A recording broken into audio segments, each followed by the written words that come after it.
안녕하세요. 요즘 핫한 콘텐츠를 보고 함께 이야기 나누는 시간, 트렌드에 민감한 우리 트민우의 도비입니다. 네, 인사해주세요. 찌민의 수용입니다. 포도입니다. K입니다. 한비입니다. 트민우 오늘 함께 나눌 이야기는 루리 작가님의 책 긴긴 밤입니다. 제가 이 책을 작년에 처음 읽고 저희 단체방에 눈물 셀카 보내면서 너무 감동적인 책이라고 처음 소개했던 기억이 나는데요. 제가 눈물이 많은 건지 이번에 다시 읽으면서는 더 울었거든요. 다들 어떻게 보셨나요? 저 좀 궁금한 게 있는데, 그럼 어떻게 이 책을 처음에 읽어야겠다고 접하시게 되셨는지? 그게 좀 궁금해요. 저는 도비님의 추천도 있었고 사람들이 되게 이 책 좋다고 말을 많이 했어가지고 한 번은 읽어야지 생각하는데 마음은 먹기 쉬워도 행동하는 건 어려워서 읽지 못하다가 이번 기회에 읽게 되었습니다. 저는 제가 저희 동네 도서관 홈페이지 들어가가지고 막 새로 들어온 책 이런 거 찾아보는 걸 가끔 하는데 거기에 이제 또 연령별 대출 베스트라는 게 있어요. 근데 보니까 긴긴밤이 어린이들뿐만 아니라 20, 30대 연령층에도 대출이 많은 책으로 선정이 됐더라고요. 그래서 어린이들도 좋아하는데 이렇게 다양한 연령층에서 인기가 있는 책이라면은 어떤 내용일까 궁금해가지고 저는 처음 읽게 됐던 것 같아요.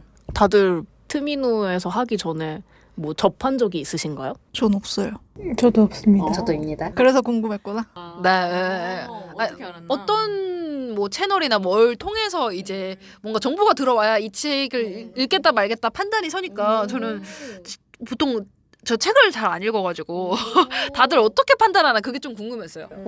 근데 이 책 정말 추천 많이 했던 것 같아요, 사람들이. 어떤 책을 읽을까 고민을 많이 하는데 책 파는 사이트 같은 데 들어가서 어떤 책이 요즘에 많이 팔리고 있나? 이런 것도 되게 보고 도서관 홈페이지 들어가면 또 사서들이 추천을 해주는 게 있어요. 그래서 그런 것도 되게 한 번씩 읽어보면서 재밌겠다 싶으면은 읽고 그러는 것 같아요. 저도 교보문고 베스트셀러 간 보거나 아니면 동네 그 구립 도서관 홈페이지 들어가가지고 신간들에서 쭉 보면서 내가 흥미 있는 거 클릭해가지고.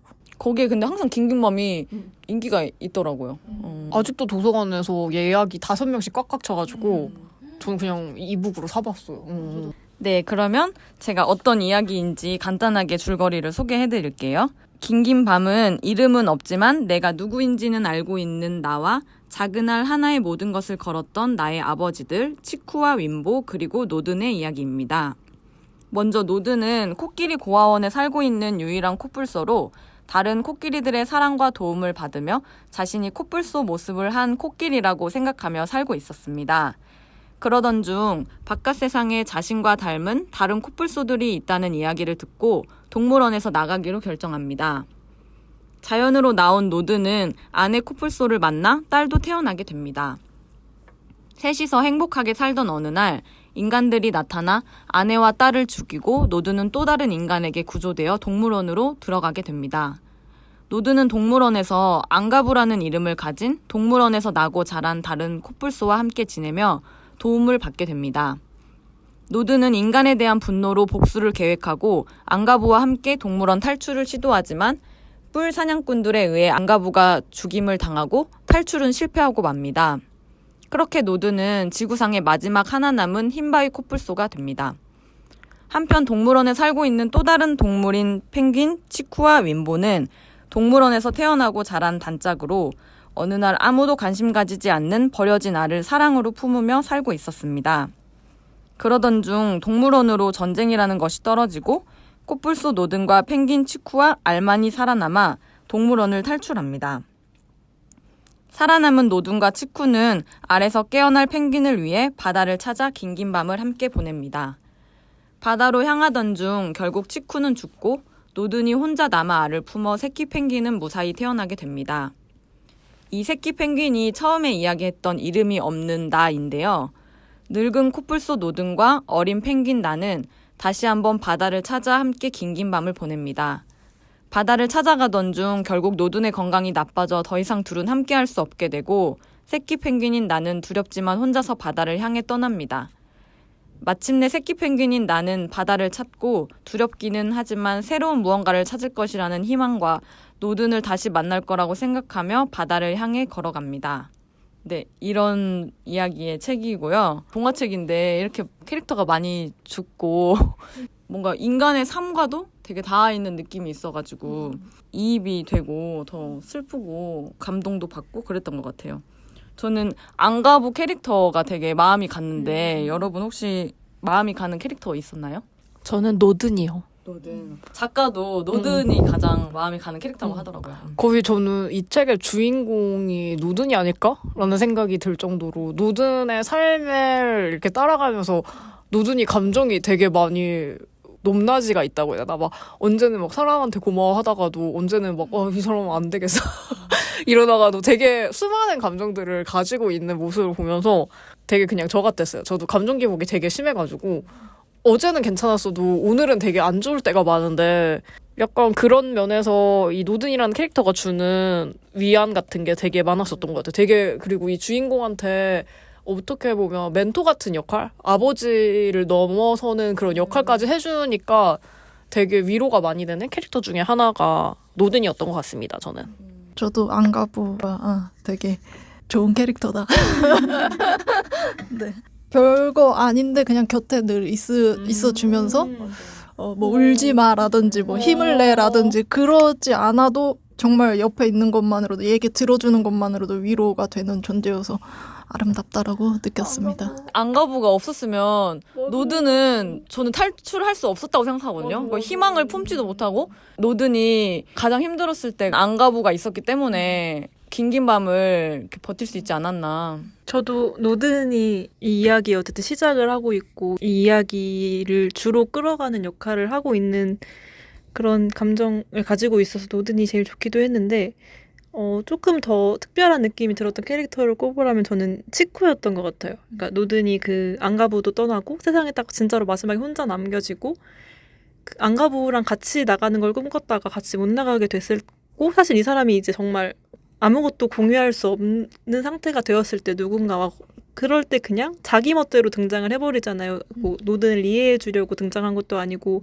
노든과 함께 뭐 사랑을 나누려고 등장한 것도 아니고 뭐 노든을 되게 이렇게 잘 봐주고 이런 느낌도 아닌데 그냥 자기의 목적을 때문에 갑자기 등장해서 넌 나랑 그냥 바다 가자. 나 없으면 이거 알 품어. 라고 그냥 자기 멋대로 행동을 하는데 그렇게 행동한 사람이 그때 노든의 옆에 있어서 노든이 또 삶의 어떤 생기를 되찾지 않았나. 그래서 어떤 사람은 내 옆에 있을 때 나를 위해서 있는 게 아니어도 그런 삶의 기운을 주는 것 같아요. 그래서 치쿠가 좀 그런 느낌이 들었어요. 저는. 저도 다 좋았어요. 처음부터 끝까지 재밌게 봤는데 다 좋았는데 저는 이게 뭐 좀 이제 인상적이었던 캐릭터보다는 이 작가분이 이 모든 캐릭터가 어떻게 보면은 그 이제 안가부를 처음 만났을 때도 텃세 부리면 어떡하지? 뭐 이런 걱정들이 있는데 다 그게 빗나가고 사실 인간을 제외하고는 동물들이 되게 다 따뜻하게 그려지는 면이 있고 다 엄청나게 뭐라고 해야 될까? 되게 모든 거를 좀 받아들이고 어쨌든 그런 캐릭터들 위주로 나와서 그게 좀 저는 되게 재밌게 느껴졌어요. 맞아. 보통 동물이라고 생각하면 좀 이 낯선 동물이 익숙한 그들한테는 익숙한 환경에 딱 주어지면 되게 동물들이니까 더 텃세를 부리겠지? 라고 생각할 수 있는 것 같아요, 진짜. 근데 전혀 그런 거 없어가지고. 초반에도 코끼리들도 이제 전혀 콧불소를 되게 잘 대해줘서 그래도 행복하게 네? 선배님 리액션 고맙습니다. 어쨌든 그렇게 하고 그 다음에 이제 중후반쯤에 펭귄들 사이에서 이 점이 있는 알을 이제 좀 약간 무서워서 안 품잖아요. 그게 조금 약간 더 뾰족하게 다가왔다고 해야 되나? 워낙 이제 동물들이 되게 따뜻하게 대하다가 거기에서 치코와 윈보가 그 알을 품은 게 더 조금 인상적으로 다가오게 구성을 한 것 같은데 어쨌든 다들 너무나 따뜻한 존재들이어서 그 부분이 좋았어요. 그러니까 전체적인 그러니까 전쟁이 난 것도 그렇고 뭐 인간들이 갑자기 이제 사냥을 하는 것도 그렇고 그런 거는 되게 예측할 수 없는 내가 어찌할 수 없는 일들이지만 그럼에도 불구하고 되게 그 동물들 사이에서 인정이 있다고 해야 될까요? 좀 그런 부분이 흥미롭게 다가왔습니다. 루리 작가님이 중앙일보에서 인터뷰한 내용이었는데 이 이야기를 어떻게 생각하냐고 원동력이 뭐였냐 이렇게 물었더니 작가가 이야기 쓰기 전에 본 사진이 베트남 전쟁 중에 10년간 미군이 270만 톤에 넘는 폭탄을 투하했는데 그 폭탄이 떨어진 자리에 45년 후에 흐르는 모습을 담은 사진을 보고 사진의 이름이 폭탄 연못이었는데 거기가 어떻게 보면 되게 안 좋은 기억이 있는 장소였음에도 불구하고 거기가 연못이 된 거잖아요. 그게 되게 인상 깊었다라고 말을 했는데 수영님이 말한 것처럼 되게 외부적으로 내가 컨트롤할 수 없는 최악의 상황들 속에서도 이 따뜻함, 이 품어주는 연못 이런 게 느껴지는 진짜 소설이었던 것 같아요. 또 도서관에서 작가님을 모셔서 이야기 듣다 뭐 이런 거였는데 거기서도 이 이야기를 하셨었거든요. 그 연못에 대한 이야기를. 이 이야기를 만들 때 캐릭터도 그렇고 이 이야기 자체가 어떤 기사나 실제로 있었던 사건이나 실제 동물들이 겪었던 그런 기사를 가지고 그냥 넘어가는 게 아니라 내가 뭐라도 해야겠다라고 생각하시면서 이 이야기를 이렇게 만든 것 같더라고요. 그리고 수영님 얘기 들으니까 도비님이 그 영화 되게 좋다고 했잖아요. 나 다니엘 블레이크. 네네네. 근데 저는 그 영화 보면서도 진짜 의아했던 점 중에 하나가 다니엘 씨 주변에 있는 사람들이 진짜 말도 안 되게 착한 사람들인 거예요. 그러니까 뭐 예를 들어서 그 이력서 쓰겠다고 도서관에 가는데 보통 사람들이 막 할아버지가 막 그러고 있어. 아무도 안 도와주잖아요. 근데 거기서는 막 도와줘요. 막 제가 도와드릴게요. 이러면서 그러니까 우리가 생각했던 최악의 상황은 절대 일어나지 않는 거예요. 근데 그것도 생각나면서 왜 도비님이 그 영화도 좋아하고 이 소설도 좋아하는지를 너무나 알 것 같은 그런 생각이 들어요. 이 책을 어떤 사람에게 추천해주고 싶다 하는 사람도 있나요? 저 있어요. 근데 저 이 부분 읽으면서 되게 수영님 생각나는 거. 뭐죠? 훌륭한 코끼리는 후회를 많이 하지. 덕분에 다음 날은 전날보다 더 나은 코끼리가 될 수 있는 거야. 왜냐면 수영님이 그런 걱정이 너무 많으시잖아요. 그래서 저를 울린 걸까요? 그런 거 같아요. 그래서 저 이 부분 보면서 이거 진짜 이거 너무 수영님이 이거를 봤으면 너무 감동받겠다라는 생각이 들어서 수영님처럼 그렇게 원래 살면서 다 막 후회 안 하는 사람 없잖아요. 그래서 그런 점에서 수영님한테 읽으면 되게 좋아하겠다라는 생각 많이 했던 것 같아요. 맞아요. 좀 후회가 많은 사람들이 읽으면 괜찮은 그런 내용이기도 하고 저도 어떻게 보면은 좀 아까 했던 얘기랑 비슷한데 이제 그 삶이라는 게 당연히 되게 힘들고 불행이 많을 수밖에 없는데 어렸을 때 받았던 그 부모 같은 역할들을 해준 거잖아요. 코끼리들이. 그러니까 멘토, 부모로서의 부모에게서 받은 어떤 애정. 그 다음에 자식도 있었고 이제 뭐 아내도 가족도 만들었었고 그 다음에 안가부 같은 경우에는 정말 이 친구로서의 우정. 그 다음에 치코도 이제 또 다른 친구로서의 우정들이 이렇게 있는데 이런 것들이 얼마나 중요하냐.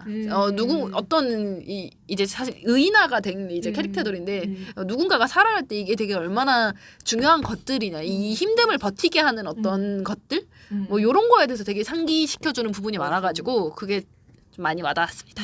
저도 수영님이 얘기하신 것처럼 이 책 초반부에 노든이 혼자 코뿔소라서 코끼리 무리에서 어떻게 지내나 싶었는데 그 할머니 코끼리가 뭐가 부족하면 이런 코끼리 옆에 있으면 되고 어떤 부분이 부족하면 또 그걸 채워주는 코끼리 옆에 있으면 되고 모든 걸 다 잘할 필요 없이 그냥 그렇게 같이 모여 살면 된다라고 말하는 부분이 되게 따뜻하게 느껴졌던 것 같아요. 그리고 저는 또 이 책 후반부에서 이름의 의미에 대해서도 또 생각을 하게 됐었는데 저는 되게 이름을 지어주지 않을까 싶었었어요. 엔딩에서. 어떻게 보면 누군가에게 이름을 준다는 게 되게 또 특별한 의미가 있기도 하잖아요. 뭐 그런 시도 있듯이 누군가 나의 이름을 불러줬을 때 그런 시도 있듯이 이름이라는 게 되게 특별한 어떤 의미를 가진다고 생각했는데 오히려 여기서 노든이 이 펭귄에게 이름을 지어주지 않고 나는 너의 이름 없이도 너의 걸음걸이와 너의 행동과 너의 모든 것 때문에 너를 기억하고 바로 알아볼 거야 라고 말을 하는 부분이 되게 생각하지 못한 감동이 있었던 것 같아요. 꼭 저는 제가 사랑하는 것에는 꼭 어떤 이름을 붙여서 그렇게 기억을 해야지라는 것들이 있고 또 약간 사람들이 보통 내가 좋아하는 것들에는 이름을 붙이잖아요. 그러니까 이름이 필요 없는 물건에도 이름을 붙이기도 하고 그것을 사랑의 표현이라고 생각을 하기도 했었는데 이렇게 반대로 내가 이 사람을 또 더 너무 사랑하면 이 사람의 어떤 명칭되는 이름이 없어도 그냥 그 존재 자체로 정말 이 사람의 걸음걸이, 숨소리, 행동 하나하나까지 내가 다 기억하고 있으니까 이렇게 사랑할 수 있는 그런 게 되는구나 해서 그런 이름에 대한 생각도 했던 것 같아요. 이름 하니까 몇 가지 말씀드리면은 캐릭터에 이름이 있는 애들도 있고 없는 사람도 있잖아요. 근데 그 먼저 노드는 작가님이 이 이야기의 첫 시작이었다고 해요. 그래서 기사에서 본 마지막 남은 북부 흰 코뿔소가 모델이 됐는데 그래서 이게 북쪽이라는 뜻의 노든 이름을 지었다고 해요. 나머지 캐릭터들의 이름은 스와힐리어 사전에서 찾아가면서 지었다고 하는데 이 스와힐리어가 아프리카 최대의 언어 중 하나라고 하더라고요. 그래서 캐릭터 성격에 맞춰서 앙가부는 밝은이라는 뜻이고 치쿠는 수다쟁이, 윈보는 노래라는 뜻의 스와힐리어라고 하더라고요. 근데 아기 펭귄의 이름은 설정하지 않았잖아요. 그 이유가 작가님이 실제 악몽을 되게 자주 꾼대요. 근데 어릴 적부터 같이 자란 뭉쿠라는 이름의 강아지가 하늘나라로 가면서 그 꿈에 뭉쿠를 찾아서 도망가야 하는 그런 꿈을 자주 꾼다고 하더라고요. 근데 이제 그때 뭉쿠의 이름을 불러도 뭉쿠를 찾을 수가 없대요. 원래 뭉쿠는 이름을 불러서 오는 강아지가 아니래요. 그래도 뭉쿠의 냄새나 뭉쿠의 특징들을 통해서 꿈속에서 뭉쿠를 찾을 수 있었다고 하더라고요. 그러면서 우리가 좋아하는 사람들의 특징은 우리가 다 알고 있듯이 이름이 아니라 특징으로 알아볼 수 있기 때문에 이름은 따로 설정하지 않았다고 하더라고요. 너무 감동적이에요. 종류가 있는, 그러니까 믹스견이 아닌 강아지를 키우시는 분들 그 똑같은 종류가 있어 다 알아보잖아요. 맞아요. 남들이 봤을 때 이거 다 똑같은 애 아니야? 근데 뭐 그 주인은 얘 이렇게 다르죠. 생겼네. 이렇게 하는 것처럼 진짜 너무 맞는 말인 것 같아요. 그 사파에 뒷모습을 하고 있는 펭귄들이 막 엄청 여러 마리가 있는데 한 펭귄만 뒤를 탁 돌아보고 있잖아요. 마치 노든이 나를 찾은 것 같은 그런 딱 장면이. 그래서 그 사파도 되게 좋았어요. 서퍼들 사파가 참 따뜻해요. 맞아요. 저는 이 심사평이 너무 좋았어요. 심사평. 아니 심사평 진짜 좋았다. 진짜 좋았어, 그치? 너무 좋았어요. 나로 살아간다는 것의 고통과 두려움, 환희, 그걸 단순하고 깊게 보여준 이야기라고 했는데 이게 정말 이 이야기를 관통하는 한 문장인 것 같아서 이 이야기가 계속해서 뭐 모여 살면 되고 내가 부족한 게 있으면 다른 코끼리가 채워주고 계속 연대를 얘기하고 있지만 결국에 내가 나로 살아가기 위해서는 펭귄은 펭귄이고 코뿔소는 코뿔소이기 때문에 결국에 헤어져야 하는 순간이 있잖아요. 아무리 함께하고 싶어도 나의 본질을 위해서 내가 이 사람을 너무 사랑할 때는 나로 살아가는 걸 포기하고 내가 펭귄이지만 바다에 가지 않고 옆에 있고 싶어라고 결심을 할 수도 있을 것 같은데 이게 장기적으로 생각해보면 서로한테 꼭 좋은 관계는 아니게 돼. 지금 당장이야 서로 너무 살아가니까 행복해도 결국에는 각자 서로 살아가야 하는데 그런 걸 너무 잘 보여준 얘기인 것 같아서 그런 엔딩에서도 되게 내가 이 사람을 정말 너무 사랑하지만 나와 다른 사람일 때 이 사람이 바다에 가는 걸 나는 그냥 보내줘야 하고 그런 생각도 있고 이게 꼭 동등한 관계에서의 관계보다 그냥 부모와 자식 간의 이야기인 것처럼 읽히기도 했어요. 아까 많이 얘기하셨지만 그래서 내 자식이 내가 아무리 사랑해도 계속 품 안에 두고 키울 수 없고 언젠가 얘가 이 아이만의 바다를 향해서 나가야 하는 것처럼 결국에 이 펭귄도 자기만의 바다를 찾아 나가는 마지막이 굉장히 감동적이었습니다. 너무 좋은 얘기네요. 정말. 아이들을 대상으로 쓰는 동화잖아요, 이게. 그래서 애들은 어떻게 읽었을까가 되게 궁금해요. 왜냐면 우리는 너무 다 큰 성인이라서.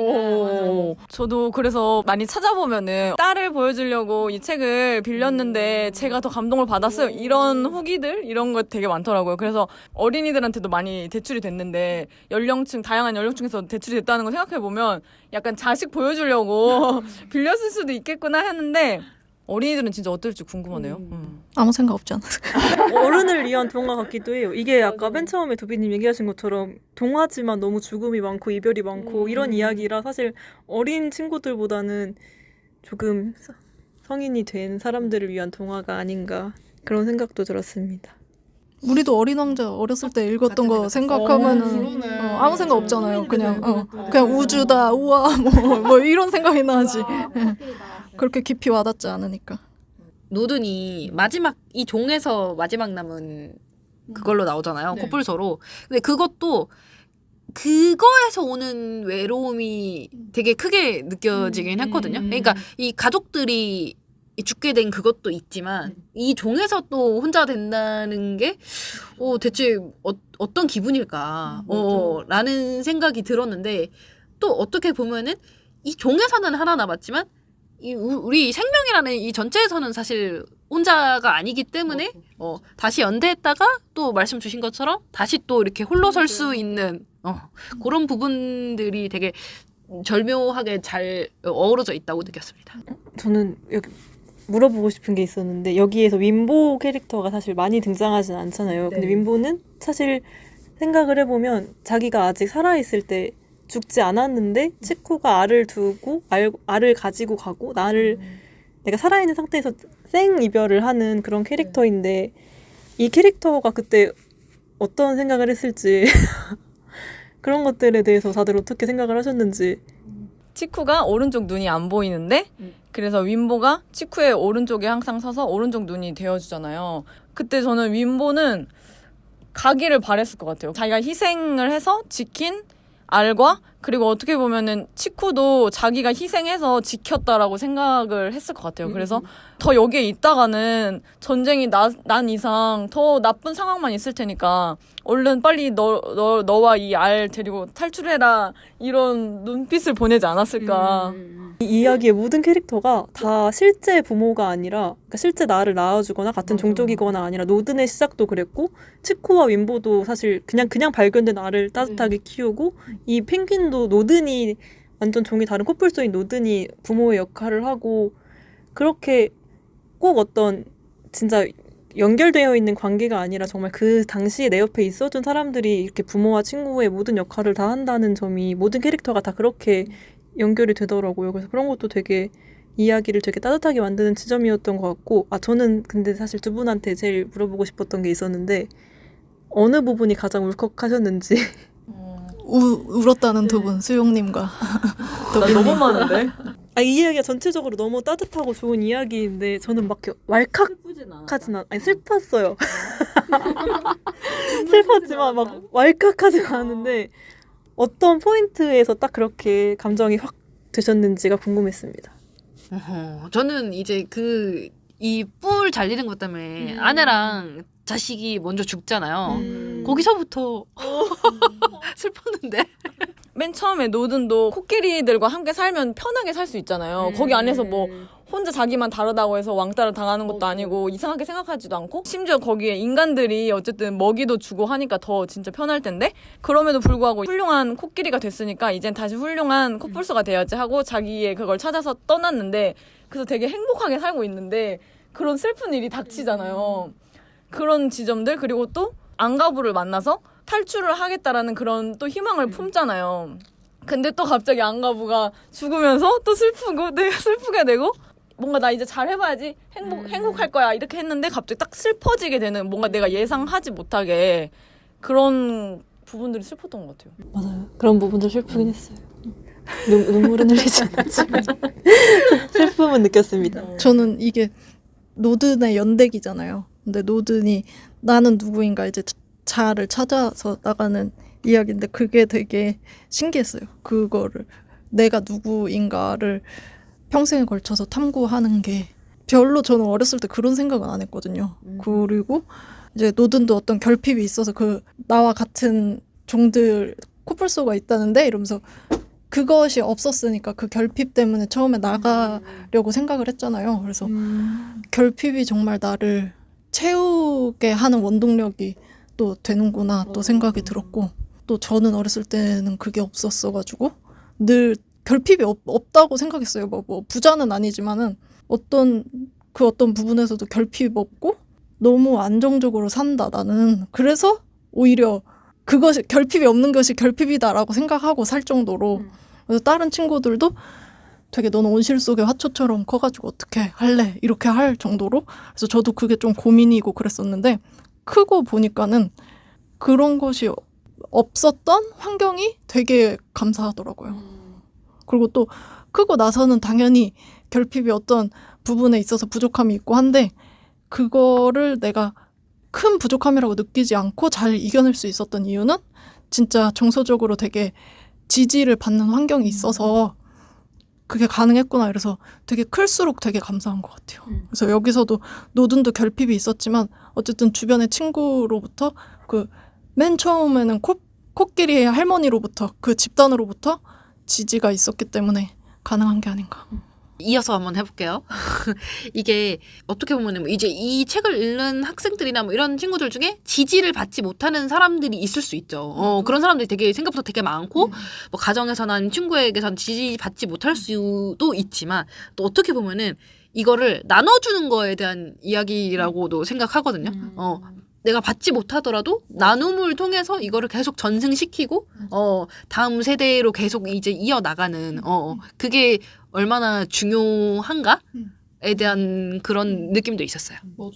저는 그리고 이게 딱 태어나면 부모밖에 없잖아요, 아이에게는. 근데 아까 뭐 수영님 얘기하신 것처럼 부모의 지지를 받지 못한 친구들도 있을 수 있고, 근데 이 이야기에서 아까 얘기한 것처럼 보면 다 실제 자기의 부모가 아니라 그냥 그때 당시에 내 옆에 있어준 사람들의 어떤 희생과 사랑이 나를 키워주는데, 저는 그래서 오히려 이건 지지받지 못한 사람들이 있다고 하면 그 사람들을 또 위로해주는 이야기처럼 읽히기도 했어요. 노든도 어쨌든 아예 주변에 코뿔소가 전혀 없는 환경에서 자랐고, 그리고 전혀 관계없는 펭귄을 또 키우게 됐고, 그런 식으로 이 사람들에게 정말 딱 그 혈연으로 이루어진 안정된 공간이나 가족들은 없었지만 그 상황에 그냥 내 옆에 있어준 사람들 때문에 그 사람들 덕분에 이렇게 나의 본질을 찾고 잘 살아갈 수 있다, 이런 이야기라서 오히려 지지받지 못한 친구들도 이런 이야기를 되게 위로로 읽을 수 있을 것 같아요. 내가 뭐 좋은 부모를 만나지 못했거나 좋은 가정 환경을 만나지 못했다고 해도 그냥 지금 내 옆에 누군가라도 나한테 이렇게 삶의 온기를 불어넣어 주는구나, 이런 걸 느낄 수 있지 않을까 싶습니다. 이래서 또 이야기가 되게 요즘 이야기라고 느껴지는 부분인 것 같아요. 작가분도 되게 이렇게 책 속에서 대한가족이 등장하게 된 배경에 대해서 뭐 얘기하시는 거 봤는데, 근데 대한가족이라고 하셨는데 저는 대한가족이라는 말은 적절하지 않은 것 같고 이 자체로 그냥 가족이라고 생각이 들어서 다양한 형태의 가족이 앞으로도 많이 생겨나지 않을까 생각합니다. 여기 나오는 캐릭터들 보면은 사실 사는 것보다 죽는 게 더 나을 것 같은 정도로 힘든 일을 많이 겪음에도 불구하고 그냥 내 옆에 있어주는 사람들 때문에 하루하루 그 긴긴 밤을 버티면서 살아내잖아요. 맞아요. 생 자체로 의미가 있다. 이런 거 눈물 버튼이에요. 그래서 눈물 흘린 거 있어요. 저 이런 이야기들을 되게 슬프게 많이 봤던 것 같아요. 영화 중에서도 이런 작품들 볼 때 많이 눈물 흘렸던 것 같습니다. 이 제목도 사실 긴긴밤 누구나 그런 경험은 해본 적 있잖아요. 너무 힘든 일이 있어가지고 잠 못 드는 순간들이 있는데 그러한 시간들조차도 결국에는 나한테 의미가 있었다라는 메시지를 주는 점에서도 되게 위로가 많이 되는 것도 있었던 것 같아요. 그 외롭고 잠 못 드는 밤, 악몽이 올 것 같아가지고 너무 외로울 것 같은 밤에 느꼈던 그 감정들 모두가 사실은 나한테 뼈가 되고 살이 되는 경험이었고 결국에는 그런 경험들이 쌓여가지고 나를 만드는 거다라고 하는 지점에서도 되게 감동을 많이 받는 것 같아요. 너무나 누구나 그런 일들은 많잖아요. 잠이 뭐 안 와가지고 밤을 지새우고 이럴 때가. 그리고 이게 되게 맞아요. 연대하는 이야기잖아요.